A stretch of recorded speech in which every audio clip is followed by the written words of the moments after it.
এই লোকগুলো যদি কোনো মুসলমান মনে করে বা বলে যে তারা মুসলমান, তাহলে ইসলাম সম্পর্কে আপনার ধারণায় গুরুতর সমস্যা আছে, অথবা খুব সম্ভবত আপনার নিজের ঈমানেই সমস্যা আছে। আমি জানি না তারা আসলে কোন ধর্মের অনুসারী, কিন্তু তারা মুসলমান নয় এটা নিশ্চিত। তারা প্রতি বছর গণপতি পূজা করে, কিন্তু আপনি কি কখনো তাদেরকে ঈদুল আজহার সময় গরু বা অন্য কোনো পশু কুরবানি করতে শুনেছেন বা দেখেছেন? না। তাহলে তারা কাকে খুশি করার চেষ্টা করছে, অথবা তারা কাকে ভয় পাচ্ছে? তারা আসলে পরিচয় সংকটে ভোগে।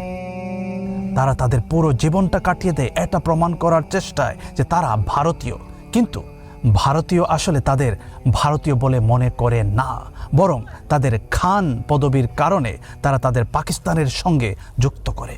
তাই ব্যাপারটা অনেকটা এরকম যে তারা না এদিকের না ওদিকের, অর্থাৎ এদিকেরও নয় ওদিকেরও নয়।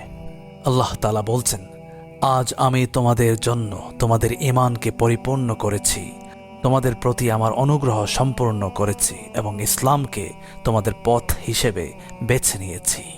আর যে ইসলাম ব্যতীত অন্যকে দিন হিসাবে চায়, তার কাছ থেকে তা কখনই গ্রহণ করা হবে না এবং সে আখিরাতে ক্ষতিগ্রস্তদের অন্তর্ভুক্ত হবে।